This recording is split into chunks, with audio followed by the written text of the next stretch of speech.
Hi, I'm Lindsay from Lindsay Elliott Coaching, and I'm going to talk today about the human design, so how we're built as humans.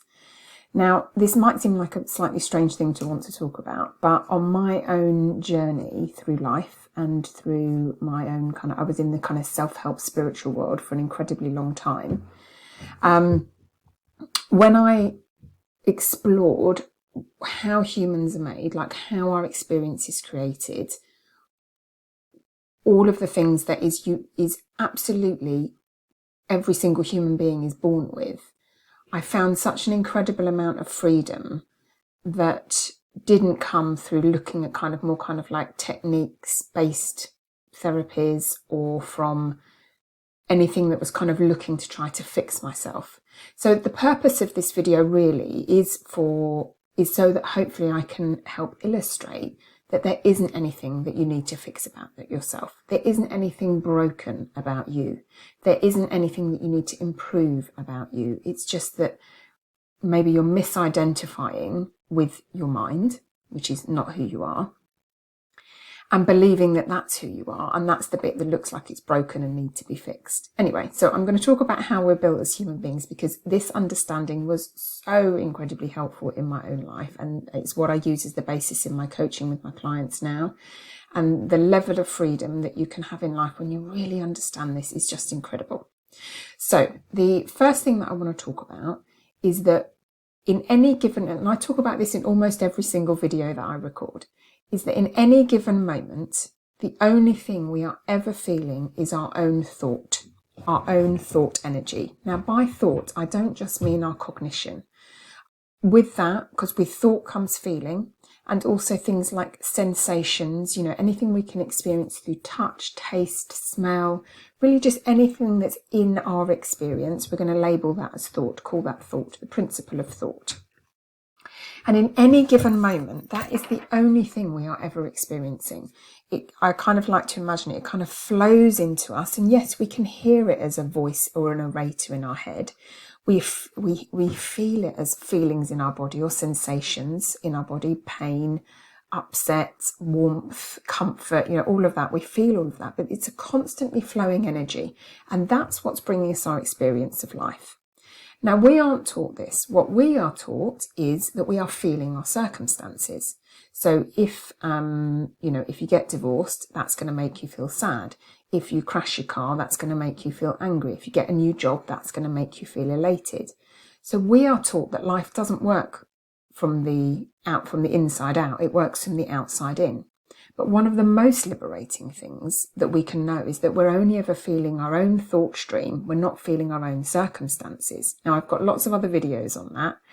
But when I'm talking about it from the point of view of the human design and why this is helpful, that's the bit that I want to focus on today.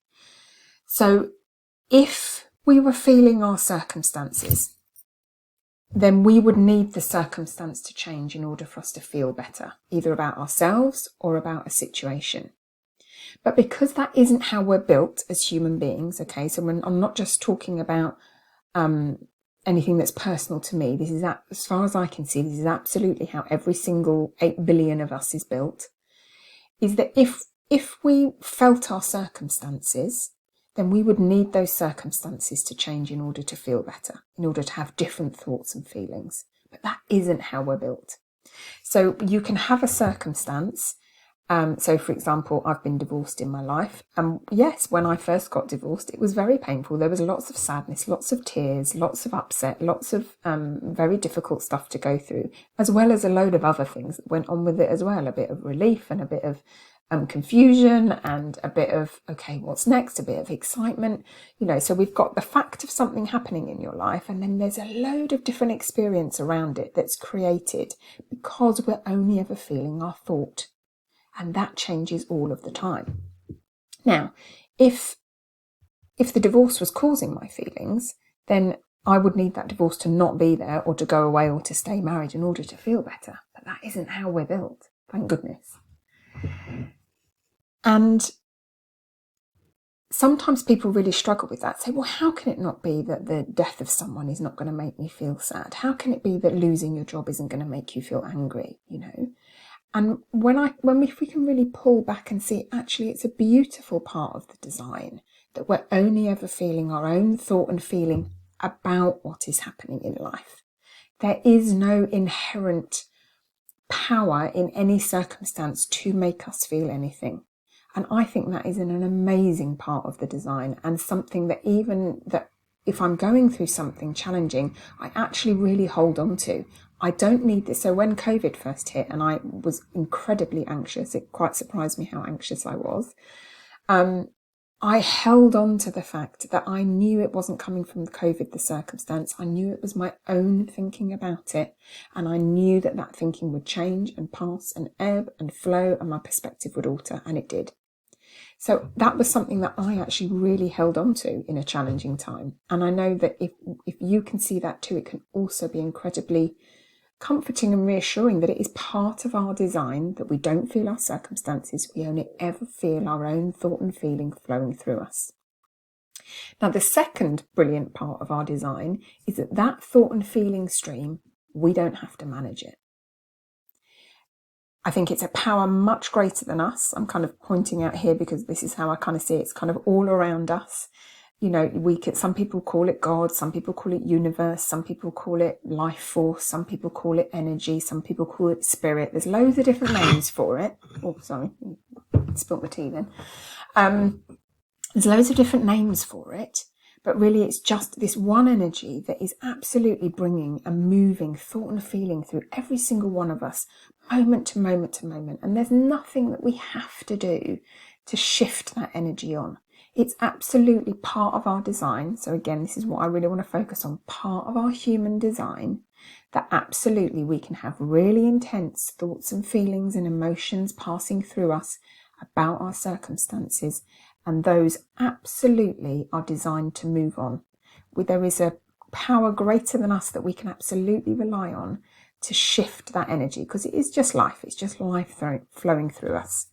So I'm going to pick up my snow globe just to illustrate this. So if you imagine that when your snow globe of your mind and thoughts and feelings gets really shook up by something challenging in your life, and you might be feeling really anxious or worried or angry or desperate, and you get really shook up and you get to feel that. But what you will notice is, even though it might come back, all of that thought and feeling about your circumstance, at some point the mind just gives it up. At some point it just flows on and we think about what we're going to eat, or we have a rest, or we watch something on the television, or we talk to a friend, and at some point it settles.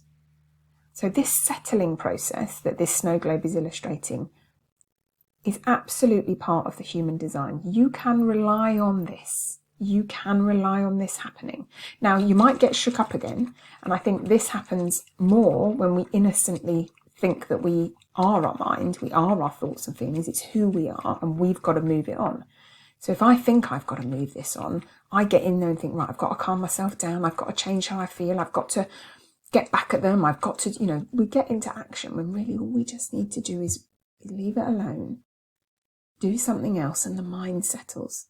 So that's another brilliant part of the design. Thought and feeling is designed to move all by itself. We are designed to come back to calm and clarity and peace. So that's another part of the brilliant design that I want to point out. The third part, as far as I can see, is that what if, part of the human design of every single human being is that our baseline, our essential nature, is one of calm and clarity and well-being and health and peace. Now, I know that your daily experience of that may not be very firm or clear, but what I would encourage you to start noticing is that over the day there will be moments when you're just not thinking very much, and that's one of the keys, just not thinking very much, or not engaged with your own mind, not engaged, and you're just in the flow of something. We all know we have times when we're just stroking a pet, or out for a walk, or playing a sport, or reading a good book. We just feel calm and peaceful.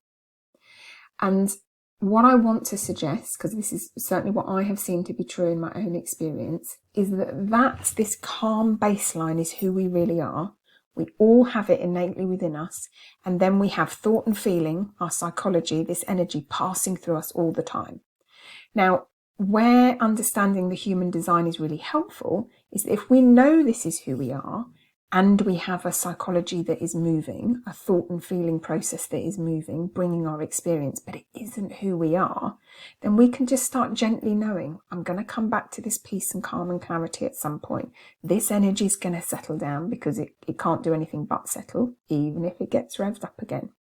And what I see for a lot of people is that they identify this being who they are, not this calm, stable place.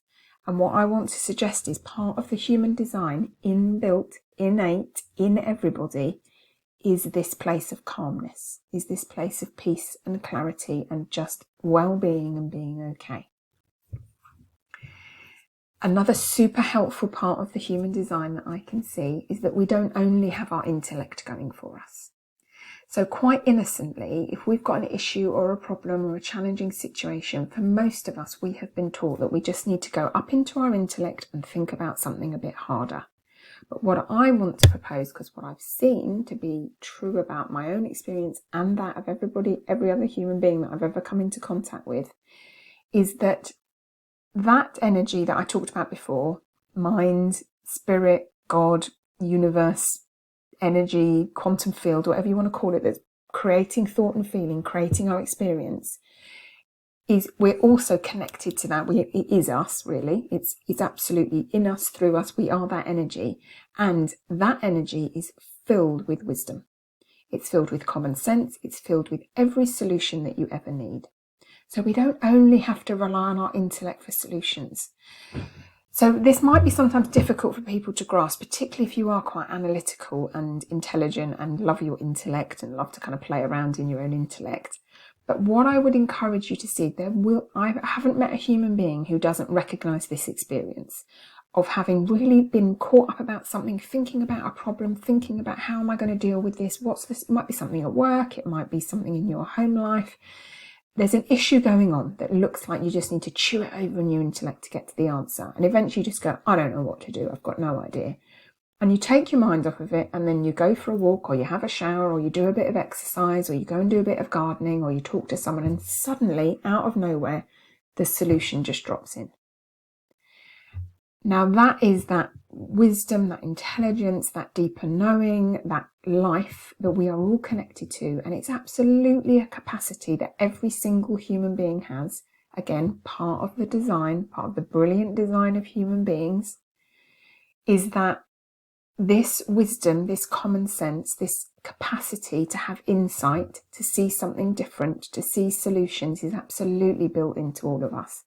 And often, not all the time, it can sometimes come through a busy mind too, but often it comes when we just take our mind off of something and it just drops in. We have that knowing feeling, a bit like the feeling we have if we maybe know which house to buy or where we want to rent or where we want to live. We just kind of know. We don't have to think about it too much. We just kind of walk into somewhere and go, yep, this is where I want to live. And part of that capacity for insight, that capacity for your perspective to change, that's also an incredibly important part of our design as human beings. Because as far as I can see, that is the capacity, again, that we don't have to personally control, but that allows us to heal from things that are difficult. That allows us for our perspective to change. So, like as I said at the beginning about my divorce, I had lots of really difficult years about it. But I got to the point where I had a thought drop in, an insight drop in of like, there was nothing to forgive my ex-husband for, because he was brave enough to do what I wasn't. And with that, my perspective on that divorce utterly changed. I had no control over that. I didn't do that. Life did that. This capacity, as I said, for wisdom, insight, your perspective to change, that healed it for me. And I really want to I hope to kind of convey that is absolutely part of our design. It isn't unique to me.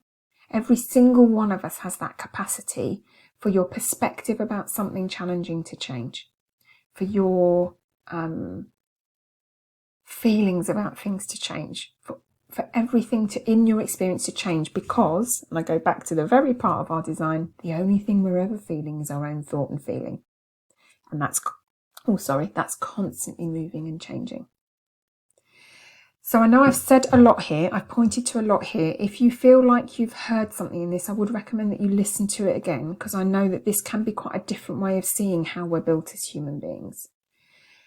And what I see, the problem that people have, is when they believe that they're broken, or there's something that needs fixing about them, or they aren't okay in some kind of way, is because innocently they believe that this thought and feeling, constantly moving energy is who they are. Not this calm, settled place that absolutely is connected to wisdom, has the capacity for insight, has the capacity for perspective change, and is totally perfect and whole. It's just a misidentification as far as I can see. So I hope that this video has been helpful. Please do like and subscribe to my channel. Please share this video with someone if they're struggling. And please do leave any comments or questions. I do love to hear from people in the little section below. And yeah, I look forward to being with you again soon. Thanks ever so much for watching. Bye bye.